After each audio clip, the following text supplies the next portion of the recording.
പെട്ടെന്നുണ്ടാക്കിയെടുക്കാം, കറുമുറ അങ്ങോട്ട് കഴിക്കാം. ഇത് കാട്ടിയാണ് കേട്ടോ ഉണ്ടാക്കാൻ പോകുന്നത്. കാട്ടിയാന്നോ ഗാട്ടിയാന്നോ ഒക്കെ പറയും. വളരെ സിമ്പിളായിട്ട് ഉണ്ടാക്കിയെടുക്കാൻ പറ്റും, ബേക്കറിയിൽ കിട്ടുന്ന അതേ ടേസ്റ്റിൽ. സംഭവം സിമ്പിളും അടിപൊളിയൊക്കെ ആയിരുന്നു, പക്ഷേ ചെറിയൊരു അബദ്ധം പറ്റി. എന്തായാലും നമുക്ക് വീഡിയോയിലേക്ക് പോവാം. ഒരു കപ്പ് കടലമാവ് ഒരു പാത്രത്തിലേക്ക് ഇട്ട് കൊടുത്തു. ഇനി ഇതിലേക്ക് ഒരു അല്പം, ഈ ഒരു കപ്പിന് ആവശ്യമായിട്ടുള്ള ഉപ്പ് ഒരു 1/2 ടേബിൾ സ്പൂൺ മതിയാവും ഇട്ട് കൊടുത്തു. എന്നിട്ട് ഇത് നന്നായിട്ടൊന്ന് മിക്സ് ചെയ്തെടുത്തു. വേറെ പ്രത്യേകിച്ച് ചേരുവകളൊന്നും ഇതിൽ ചേർക്കുന്നില്ല. ചെറിയൊരു മണം കിട്ടാനായിട്ട് വേണമെങ്കിൽ ഇച്ചിരി കായം ചേർത്ത് കൊടുക്കാം, പക്ഷെ അതിൻ്റെ ആവശ്യമില്ല. ഇത്രയും മാത്രം മതി, ഉപ്പും ഈ ഒരു പൊടി മാത്രം മതി. എന്നിട്ട് കുറേശ്ശെ വെള്ളം ഒഴിച്ച് നമുക്ക് പേസ്റ്റ് പരുവത്തിനാക്കി എടുക്കണം. പേസ്റ്റ് എന്ന് പറഞ്ഞാൽ ഒത്തിരി അങ്ങോട്ട് ലൂസ് ആവരുത്, ചെറിയൊരു വലിഞ്ഞ് വരുന്ന ടൈപ്പിൽ ആ ഒരു ടെക്സ്ചറിൽ വേണം എടുക്കാനായിട്ട്.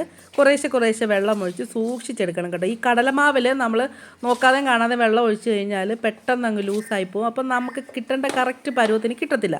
അതുകൊണ്ട് തന്നെ ഈ ഒരു പരുവത്തിലാണ് നമുക്ക് വേണ്ടത്. ഈ ഒരു പരുവത്തിൽ സൂക്ഷിച്ച് കുറേശ്ശെ തുള്ളിച്ച വെള്ളം ഒഴിച്ചിട്ട് നമുക്ക് ഈ ഒരു മാവ് ഈ ഒരു പരുവത്തിൽ ആക്കിയെടുക്കണം.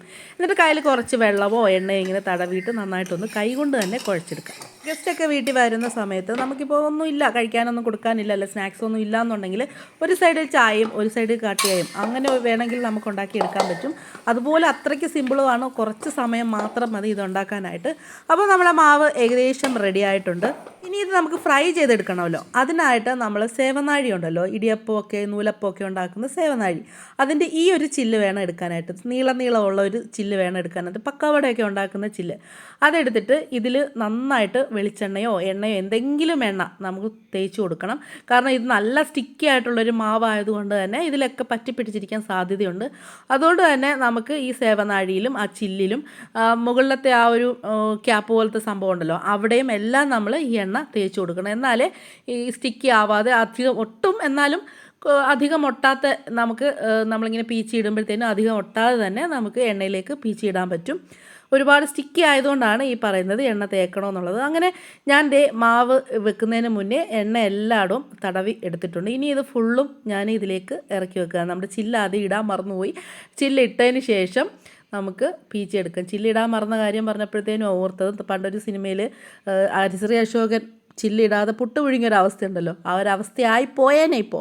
എന്തായാലും ഇത് നമ്മൾ ഇതിലേക്ക് നിറച്ച് കൊടുത്തു. ഇത്രയേ ഉള്ളൂ, സിമ്പിളാണ്. ഇനി ചൂടായ എണ്ണയിലേക്ക് പീച്ചി അങ്ങോട്ട് ഒഴിക്കുക എന്നുള്ളതേ ഉള്ളൂ. പീച്ചി ഒഴിക്കുക എന്നാണോ അല്ലെങ്കിൽ പീച്ചി ഇടുക എന്നുള്ളതേ ഉള്ളൂ. അപ്പോൾ എന്തായാലും എണ്ണ ഞാൻ ചൂടാക്കാൻ വെച്ചിട്ടുണ്ടായിരുന്നു, അത് നന്നായിട്ട് ചൂടായിട്ടുണ്ട്. ഇനി നമുക്ക് ഇങ്ങനെ തന്നെ പെട്ടെന്ന് പോയി എണ്ണയിലേക്ക് പീച്ചി ഇട്ട് ഫ്രൈ ചെയ്തെടുക്കാം. ഒരു കപ്പെന്ന് പറഞ്ഞത് ഈ ഒരു സേവനാഴിയുടെ അകത്ത് ഒരു പ്രാവശ്യം ഇടാൻ പാകത്തിനേ ഉണ്ടായിരുന്നുള്ളത്. ഈ ഒരു പൊസിഷനിൽ വീഡിയോ എടുക്കാൻ വേണ്ടി ഞാൻ ക്യാമറ അറേഞ്ച് ചെയ്തു. എന്നിട്ട് മുകളിൽ നിന്ന് വീഡിയോ എടുക്കാൻ വേണ്ടിയിട്ട് ക്യാമറ നീക്കിയ സമയത്ത് ഒരു ഇച്ചിരി വൈകിപ്പോയതുകൊണ്ട് തന്നെ എൻ്റെ ഒരു ഇച്ചിരി, അതായത് ആദ്യം ഞാൻ ഫ്രൈ ചെയ്ത നമ്മുടെ ഗാട്ടിയ ഒന്ന് ചെറുതായിട്ടൊന്ന് കരിഞ്ഞു പോയി. അതാണ് ഇന്ന് പറ്റിയ എൻ്റെ ഒരു അബദ്ധം. സാരമില്ല, എണ്ണയും ചെറുതായിട്ടൊന്ന് കളർ മാറിയിട്ടുണ്ട്. സാരമില്ല, നമുക്ക് ബാക്കിയും ഇതേപോലെ കരിയാതെ ഫ്രൈ ചെയ്തെടുക്കുന്നത്. ഇതേപോലെ അങ്ങോട്ട് പീച്ച് കൊടുത്താൽ മതി. എന്നിട്ട് പെട്ടെന്ന് തന്നെ ഫ്രൈ ആയി കിട്ടും. ഒരു നോക്കി നിൽക്കണം കേട്ടോ, നമ്മൾ അങ്ങോട്ടും ഇങ്ങോട്ടും പോകരുത്. ജസ്റ്റ് ഒന്ന് ഇളക്കി കഴിഞ്ഞ് മറിച്ചൊന്ന് ഇട്ട് കഴിയുമ്പോൾ തന്നെ നമുക്ക് കാട്ടിയ റെഡി ആയി കിട്ടും. അതുപോലെ സിമ്പിളാണ്. കരിഞ്ഞു പോയാൽ അതിൻ്റെ ടേസ്റ്റ് പോവും. ഒരുപാട് മൂത്ത് പോകരുത്, പെട്ടെന്ന് തന്നെ നമുക്ക് എടുക്കണം. ഞാൻ പറഞ്ഞില്ലേ, ക്യാമറ സെറ്റ് ചെയ്ത സമയം കൊണ്ട് തന്നെ എനിക്ക് കരിഞ്ഞു പോയി. ജസ്റ്റ് ഒരു മിനിറ്റ് 2 മിനിറ്റിനുള്ളിൽ എനിക്ക് കരിഞ്ഞു പോയി. ആ ഒരവസ്ഥ വരരുത്, അതുകൊണ്ടാണ് പറയുന്നത്. നോക്കി നിന്ന് വളരെ പെട്ടെന്ന് തന്നെ മാറ്റി എടുക്കണം, അതായത് കോരിയെടുക്കണം. ചൂടിൻ്റെ കാര്യം പറഞ്ഞാൽ തീ കൊടുക്കുന്നത്, അതായത് ഫ്ലെയിം കൊടുക്കുന്നതെന്ന് പറഞ്ഞാൽ മീഡിയം ഫ്ലെയിമിലിട്ട് വേണം ചെയ്യാനായിട്ട്. നന്നായിട്ട് ചൂടായ എണ്ണ ആയിരിക്കണം. അതേപോലെ തന്നെ ഒരുപാടങ്ങ് കൂടി പോകാനും പാടില്ല. അതുകൊണ്ട് തന്നെ കൂട്ടിയും കുറച്ചും ഇട്ട് സിമ്മിലും മീഡിയത്തിലും ഇട്ട് വേണം നമ്മൾ ഇത് ഫ്രൈ ചെയ്തെടുക്കാനായിട്ട്. അതുകൊണ്ട് പെട്ടെന്ന് കരിയും എന്നുള്ളതുകൊണ്ടാണ്, ആ ഒരു മാവിൻ്റെ പ്രത്യേകത അതാണ്. അതുകൊണ്ടാണ് നമ്മൾ ഫ്ലെയിമിൻ്റെ കാര്യത്തിലും ശ്രദ്ധിക്കണമെന്ന് പറയുന്നത്. ഇനി ബാക്കിയിരുന്ന മാവും ഞാൻ ഇതേപോലെ എണ്ണയിലേക്ക് പീച്ചി ഇട്ട് ഫ്രൈ ചെയ്ത് എടുക്കുകയാണ്. വളരെ സിമ്പിളായിട്ട് ചെയ്യാൻ പറ്റുമല്ലോ അല്ലേ.